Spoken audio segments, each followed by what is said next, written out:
हे काल रात्रि है कल्याणी, तेरा जोर धरा पर कोई नहीं, मेरी माँ के बराबर कोई नहीं। लड़की है ना तो लोग इसको जोड़ देते हैं अलग चीजों में। लोग इधर उधर क्या बोल रहे हैं, आपको 100 में से जरूरी नहीं है कि 100% लोग आपको अच्छा ही बोलेंगे। कि पहले से ज्यादा लगेलू चॉकलेटी, सुना दुए महीना में बनल बापेटी। हमारे साथ हैं भोजपुरी स्टार अनुपमा यादव। अगर आप भोजपुरी को सुनते हैं, भोजपुरी को जानते हैं और भोजपुरी से प्यार करते हैं तो आपने अनुपमा यादव के गाने जरूर सुने होंगे। वो गाने जो वायरल भी होते हैं, लेकिन अनुपमा यादव से जुड़ी कई कहानियां भी हैं जो सोशल मीडिया पर सुर्खियां बन जाती हैं। तो चलिए आज अनुपमा यादव से बात करते हैं और जानेंगे उनके बारे में हर छोटी बड़ी बात। तो अनुपमा जी, आपका बहुत बहुत स्वागत है हमारे शो में। बहुत बहुत धन्यवाद आपका दी।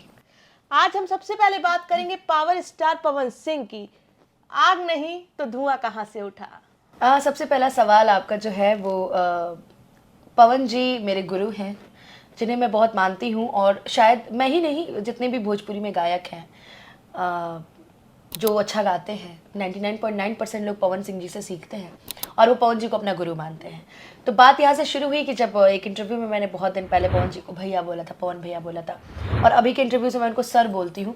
बात यहाँ पे शुरू हुआ कि अच्छा पहले भैया बोलती थी, अभी सर बोल रही है, तो इनमें कनेक्शन है, अभी हो गया। पर मैं आपको बता दूं, स्टेज शोज मेरे पवन जी के साथ बहुत ज़्यादा होते हैं, गाने बहुत सारे आते हैं, तो प्रोफेशन को लेकर के मैंने उनको अभी सर बोलना शुरू किया, गुरु मानती हूँ। तो कहीं ना कहीं लड़की है ना तो लोग इसको जोड़ देते हैं अलग चीज़ों में। हाँ, जैसे बहुत सारे गाने ऐसे होते हैं जो आप स्टेज पे भैया संबोधित करके नहीं गा सकती हूँ मैं, बस इसीलिए। और बाकी आप भी किसी के साथ अपने भाई के साथ 10 दिन घूमिए, कोई ना जानता हो कि वो आपका भाई है, तो लोग कहीं ना कहीं आपका उससे रिश्ता जोड़ ही देगा। हाँ, तो दुनिया है, मानसिकता है लोगों की, कोई बदल नहीं सकता। अच्छा, सुनने में आ रहा था कि पवन सिंह और उनकी वाइफ का तलाक होने वाला है, तो उसमें आपका भी नाम आ रहा था, उसमें आपका क्या रोल है भाई? नहीं, ये एकदम गलत है, और ये जो भी अफवाहें फैला रहा है वो सरासर गलत है। ये अफवाहें हैं कि उनका तलाक होने वाला है, बट इसका मुझे अभी कोई इन्फॉर्मेशन नहीं है कि उनका तलाक, क्योंकि ये उनका निजी जीवन का मामला है। जी बिल्कुल। क्योंकि चुनाव में तो आपने देखा होगा कि वो लोग साथ में चुनाव प्रचार कर रहे थे, साथ में घूम रहे थे। हाँ। और साथ में कई सारी ऐसी रील्स थी जिसमें सर सिंदूर लगा रहे हैं और ज्योति जी बहुत खुश हैं। तो भगवान न करे इनकी खुशियों में कभी किसी की नजर लगे, और मैं खुद चाहती हूँ कि ये लोग एक साथ रहे। हाँ, ज्योति सिंह ने बहुत मेहनत की है भाई। बिल्कुल मेहनत की है उन्होंने, और वो मुझसे मिलने भी आई थी, पर्सनली मेरे से मिलने आई थी वो, और बहुत अच्छी है नेचर की। मैं उनके बारे में गलत नहीं बोल सकती, क्योंकि लोग बोलता है ना कि ऐसा वैसा तोड़वाने के लिए, तो कभी ज्योति जी ने कभी मेरा नाम नहीं लिया होगा कि अनुपमा ने कभी उनका रिश्ता तोड़ने की कोशिश की। बिल्कुल, आप दोनों कई बार साथ भी दिखे। बिल्कुल, मैंने कभी नहीं चाहा कि वो लोग दूर रहें, तो मैंने हमेशा चाहा कि आप लोग वो लोग पास रहें, साथ रहें। और मैं अभी भी चाहती हूँ कि जो लोगों के क्वेश्चंस हैं, छोटा पावर स्टार कब आएगा, वो जल्दी से जल्दी हो, माता रानी करे। बिल्कुल। और ज्योति जी और पवन जी का रिश्ता बरकरार रहे। ये तलाक मैं तो नहीं चाहती कि कभी हो, क्योंकि वो भी एक बेटी है और मैं भी एक बेटी हूँ। आप दोनों की आपसी बॉन्डिंग कैसी है, आपकी और ज्योति जी की? बहुत अच्छी है। मेरी उनसे बातें बहुत कम होती हैं, पर मेरा आपसी लगाव है उनसे, और मेरी बॉन्डिंग उनसे बहुत अच्छी है। मैं जब भी उनसे मिलने जाती हूँ, एक आपसी प्रेम है जो मैं चुनाव में मैंने देखा है कि वो सही माने तो वो एक बहुत अच्छी इंसान है। अच्छा, जैसे आप और पवन सिंह साथ में स्टेज शो करते हैं और स्टेज शो के दौरान लोग आपके बारे में गलत बातें बोलते हैं, उन लोगों के लिए आप क्या कहना चाहेंगे? मैं देखिए, लोगों की शुरू में से बड़ा बुरा लगता था तो मैं बोल देती थी, मैं कुछ, अब ना आदत हो गई है कि आप इंसान की मानसिकता, सोच को नहीं बदल सकते, आप अपने आप को बदल सकते हैं। तो अब मैंने उस बातों पर रिएक्ट करना ही छोड़ दिया है। लोगों का कुछ तो लोग कहेंगे, लोगों का काम है कहना, तो मैं उन सब चीज़ों में पढ़ती नहीं। मैं अपना काम करती हूँ, मेरा टारगेट सिर्फ अपने करियर पे रहता है, सिर्फ अपने गानों पे रहता है, सिर्फ अपने स्टेज शोज पे रहता है। लोग इधर उधर क्या बोल रहे हैं, आपको 100 में से ज़रूरी नहीं है कि 100% लोग आपको अच्छा ही बोलेंगे, उसमें से आपको 20% लोग बुरा बोलेंगे। तो ज़िंदगी में बुरा और अच्छा दोनों चलना बहुत ज़रूरी है। तो कुछ बुरा बोलते, कुछ अच्छा बोलते हैं। पवन सिंह और खेसारी लाल, आपकी जैसे दोनों के साथ बॉन्डिंग बहुत अच्छी है, तो आप पवन सिंह और खेसारी लाल, जो मतलब भोजपुरी वार चलती रहती है, आप किसकी तरफ हैं? अगर मैं स्टार्स के रूप में देखूं, कलाकारों के रूप में देखूं, तो मेरा जो रिश्ता है वो दोनों से बहुत अच्छा है और मैं दोनों के साथ हूँ। दोनों अपनी अपनी जगह बहुत अच्छे हैं, मगर पवन सिंह जी के साथ मेरा कार्यक्रम ज़्यादा होता है, मेरे गाने ज़्यादा आते हैं, मेरी बॉन्डिंग बहुत ज़्यादा उनसे अच्छी है। खेसारी भैया के साथ अब उनके लोगों के लिए मान लीजिए कि उनके लोगों की वजह से कम अच्छी है, या फिर भैया का मेरे से कोई मेरे से गिला शिकवा हो उनको। तो जहाँ तक बात रही, अगर मैं देखती हूँ तो मेरे लिए दोनों बराबर है, मगर पवन जी के साथ मेरे कार्यक्रम ये सब ज़्यादा होने की वजह से पवन जी मेरे लिए हमेशा अच्छे हैं। खेसारी जी के साथ अभी तक आपका मतलब इधर आपका कोई गाना नहीं आया, आप नहीं गा रही कि उनकी टीम आपको गाने नहीं दे रही? देखिए, अब सच्चाई क्या है ये तो मैं नहीं जानती दीदी, क्योंकि कुछ भी हो सकता है। अब मैं हो सकता है कि मैं उनके लायक ना गाती हूँ, मैं अपने आप को भी गलत ठहराऊंगी, हो सकता है मैं उतना अच्छा ना गा पाती हूँ। लेकिन जहाँ तक बात रही खेसारी भैया के साथ गाने की, तो मैंने तो कभी उनको कुछ नहीं बोला है आज तक जीवन में। मैं हमेशा उनकी इज्जत करती हूँ, वो भी मेरी बहुत इज्जत करते हैं। मैं कभी भी उनको बोलती हूँ कि भैया ऐसी सी बात है, आप आइएगा, तो वो ज़रूर बोलते हैं कि हाँ ज़रूर। अब उनके अपने लोग जैसे बड़े बड़े सुपरस्टार्स ना कान के थोड़े कच्चे होते हैं। अब खेसारी भैया किसी ने जाके बोल दिया कि कह रहे वो तो पवन सिंह के ही साथ गा रही है, तो कहीं ना कहीं खेसारी भैया के मन में लग गया होगा कि अच्छा ये पवन जी ज़्यादा कर रही है। तो वाकई खेसारी जी भी बहुत अच्छे हैं, पवन जी भी बहुत अच्छे हैं, मैं ये बोलती हूँ दोनों बहुत अच्छे हैं।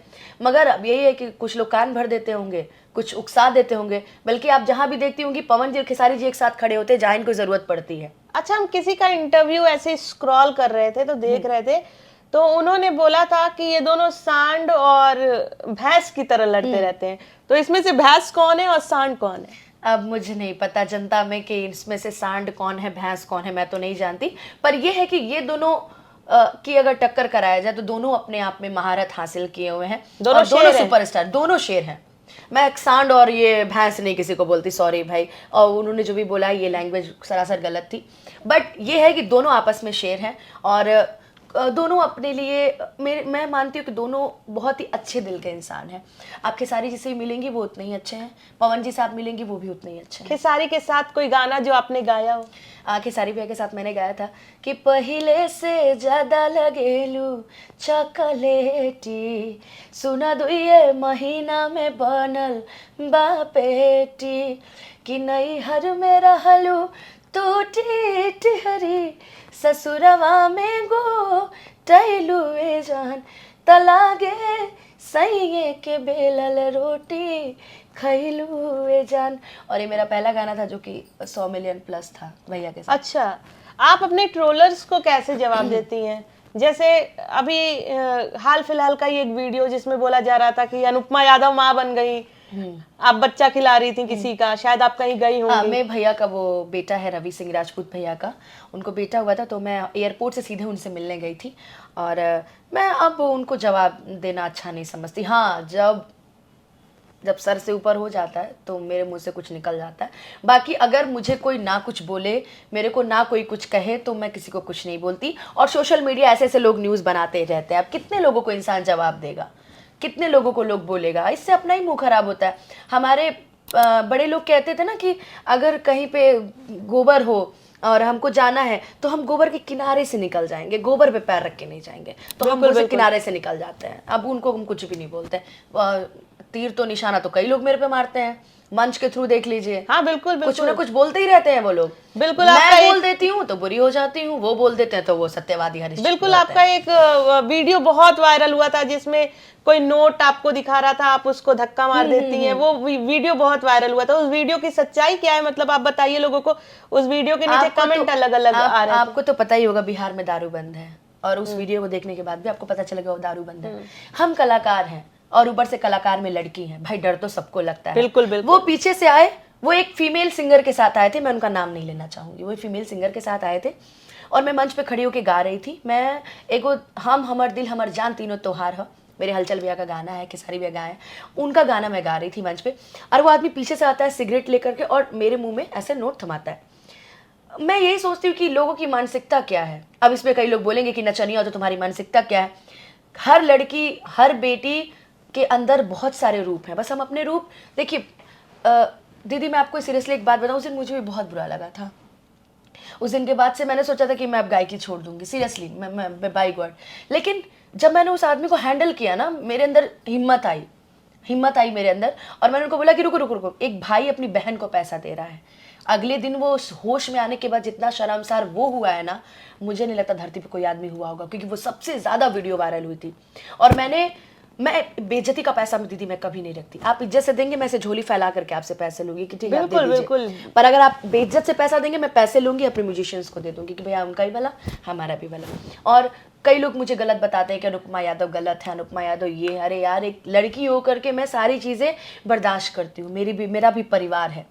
और जहाँ तक बात रही, मैं यही कहना चाहूँगी लोगों से जो हमारे शोज़ करवाते हैं या जो हमारे शोज़ देखते हैं, यार हम लोग का भी परिवार है, हम लोग भी लड़कियां हैं, कहीं से निकल के आए हैं। लोग बोलते हैं कि शॉर्टकट अपना के आइए, नहीं, मैं 2014-15 से मेहनत कर रही हूँ इस फील्ड में आने के लिए, और 2022 में मेरा पहला गाना हिट हुआ था। मैं दीदी गोरखपुर से देवरिया बस से जाती थी शोज़ करने, बस के बाद फिर गाड़ी का वेट करती थी, जो शोज़ वाले रहते थे उनके साथ में कार्यक्रम करने जाती थी। और मैंने भी बहुत अपनी लाइफ में मेहनत किया, तो मैं कभी नहीं चाहूँगी कि मेरे इमेज को लेकर के, वैसे भी लोग तरह तरह के लोग मेरे पे इल्ज़ाम लगाते रहते हैं। दीदी एक बात और है, मैं उनको जवाब तभी देती हूँ जब वो मुझे छेड़ते हैं। मुझे आप मत छेड़िए, मैं आपको कोई जवाब नहीं दूंगी। आप भी हमारे लिए अच्छे हैं, हम भी आपके लिए अच्छे हैं। बिल्कुल, आप ना हमारा खर्चा चलाते हैं ना हम आपका खर्चा चलाते हैं। अपने काम से मतलब रखिए, हमें अपना काम करने दीजिए। ऐसे लोगों के लिए गा के कुछ कहेंगी? मैं तो यही कहूँगी कि मैं उनको गा के कैसा बोलती हूँ, उनको तो मेरे गाना भी नहीं होता है। बस यही कहूँगी कि बस अपने काम से मतलब रखो प्लीज़ यार, अपने काम से मतलब रखो, अपने से मतलब रखो।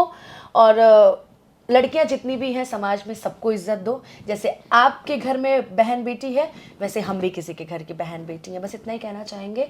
और बहुत सारी बातें ऐसी भी है जो हम शायद बाई कैमरा नहीं बोल पाएंगे। चलिए माहौल को थोड़ा हल्का करते हैं और पवन सिंह के साथ कोई ऐसा गाना जो बहुत फेमस हुआ हो, जो लोगों के दिल के करीब हो। भोजपुरी मतलब भोजपुरी तो लोगों के दिल में बसती है, तो आप कुछ ऐसा सुना दीजिए। पवन जी के साथ ये मेरा सौभाग्य है कि पवन जी ने मुझे अपने साथ अधिकतर गानों में गवाया है, और वो ऐसे ऐसे गानों में गवाया है जो मेरे जिस गाने से मुझे पहचान मिली है।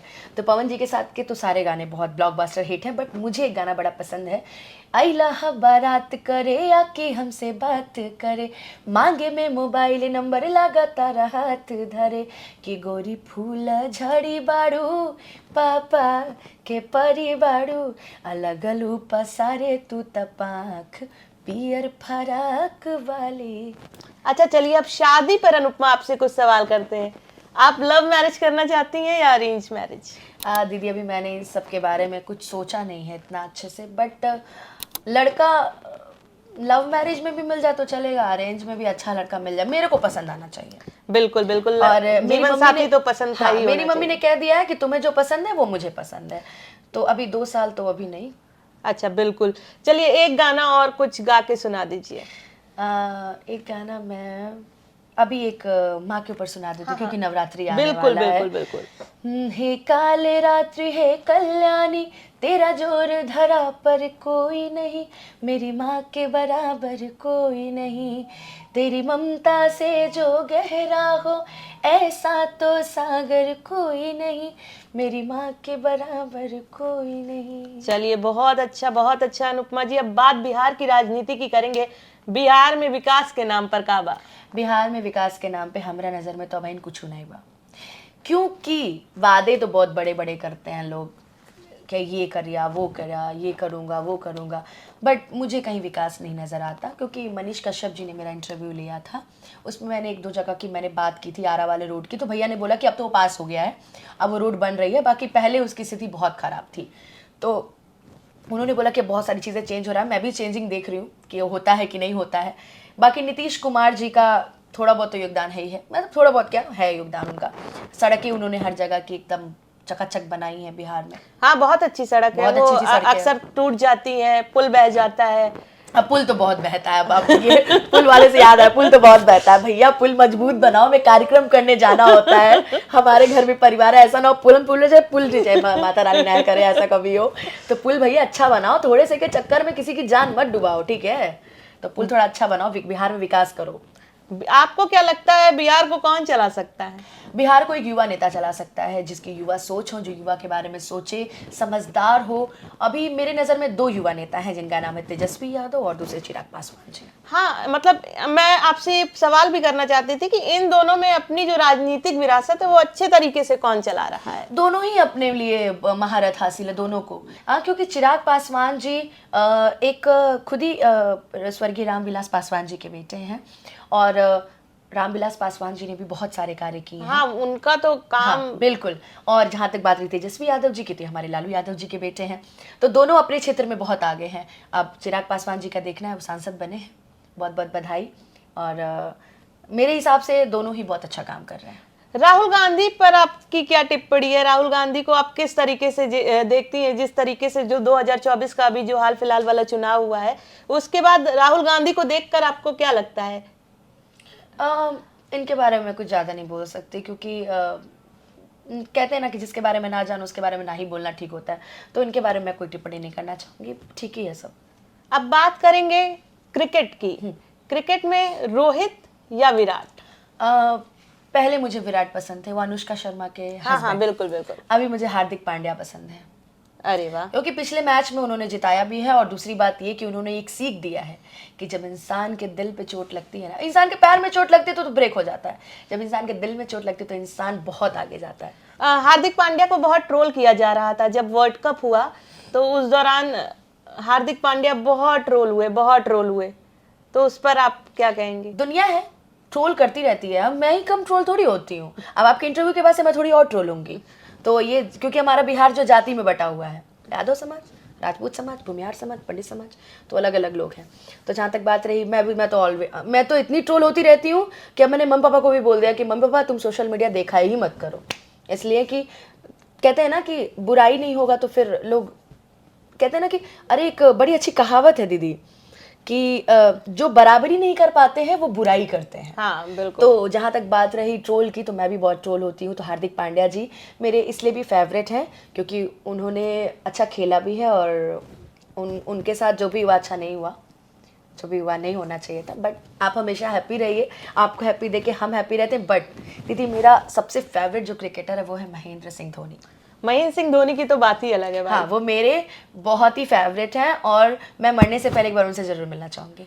इसके लिए मरने की जरूरत नहीं है अनुपमा जी, आप जरूर मिलेंगी। हाँ, इसी बहाने मिल लूंगी अगर वो मेरा इंटरव्यू देख लेंगे तो। जरूर और जरूर मेरे मिलेंगी। बहुत ही पसंदीदा है, और रांची के वो शायद रहने वाले हैं, हाँ, तो हाँ, उनका एक मंदिर है फेवरेट, मैं वहां भी गई थी। मैं वहां से भी भगवान जी से कह के, भगवान जी यार इसी मंदिर में ला दो बिल्कुल यार एक बिल्कुल, बार। धोनी से आप जरूर मिलेंगी। बिल्कुल, आपकी कामना सच में मुझे मनोकामना वो बहुत पसंद जरूर है। माही माही जरूर पूरी होगी, आप माही से जरूर मिलेंगे। अनुपमा जी, अपना कीमती समय निकालने के लिए बहुत बहुत शुक्रिया। जाते जाते कुछ सुरीले अंदाज में दर्शकों को कुछ अगर आप सुनाना मैं चाहें। एक ही चीज कहना चाहूंगी आपके लिए कि अभी ना जाओ छोड़ कर, कि दिल अभी भरा नहीं, अभी ना जाओ छोड़ कर, कि दिल अभी भरा नहीं। इसके आगे नहीं आता, सॉरी।